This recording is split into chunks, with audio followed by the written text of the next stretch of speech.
So viewers, আমরা যদি বেশিক্ষণ সময় কম্পিউটার অথবা মোবাইলের সামনে বসে কাজ করি, দেন একটা সময় দেখা যাচ্ছে আমাদের চোখ দিয়ে পানি চলে আসে এবং চোখ দিয়ে অনেক ঝাপসা দেখা যায়। আজকে মোবাইলের এমন 3টি সেটিংস সম্পর্কে বলবো, যেই সেটিংসটি যদি আপনি করে দেন 30% সেভ থাকবে আপনার মোবাইল ফোন থেকে আপনার চোখটি।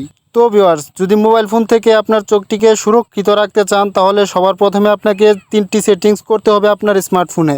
তো আপনার স্মার্টফোনে 3টি সেটিংস করার জন্য আপনাকে যেই কাজটি করতে হবে, অতি ফাস্টলি আপনারা চলে যাবেন আপনাদের ফোনে থাকা সেটিংস অপশনে। দেন আমরা আমাদের ফোনের সেটিংসে ঢুকে গেলাম। দেন এখান থেকে একটু নিচের দিকে স্ক্রল করবেন, এখান থেকে খুঁজে বের করবেন ডিসপ্লে অ্যাজ ব্রাইটনেস।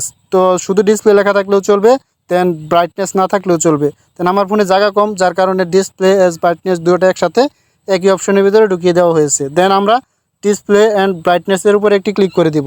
দেন এটিতে ক্লিক করে দেওয়ার পরে আপনাদের যেই কাজটি করতে হবে, এখান থেকে খুঁজে বের করতে হবে আইকন। দেন আইকন মোডে একটি ক্লিক করে দিবেন। দেন এটি করার পরে আপনাদের যেই কাজটি করতে হবে, দেন এখান থেকে আপনাদের ডার্ক মোড এই অপশনটাকে অন করে দিতে হবে। দেন অন করে দেওয়ার পরে আপনাদের যেই কাজটি করতে হবে ব্রাইটনেস, তো ব্রাইটনেসটিকে আপনাদের O2 করে দিতে হবে।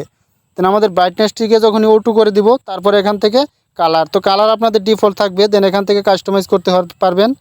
সো ভিউয়ার্স, যদি ভিডিওটি দেখে কোনো উপকার মনে হয়ে থাকে, তাহলে অবশ্যই ভিডিওটিতে একটি লাইক দিবেন। দেন চ্যানেলে নতুন হয়ে থাকলে অবশ্যই চ্যানেলটি সাবস্ক্রাইব করবেন। আর পেজ থেকে দেখে থাকলে অবশ্যই পেজটিকে ফলো দিয়ে রাখতে পারবেন। আর ভিডিওটি যদি প্রয়োজন মনে হয় অবশ্যই শেয়ার দিয়ে রাখতে পারেন আপনার ফেসবুক প্রোফাইল কিংবা ইমো অথবা হোয়াটসঅ্যাপে।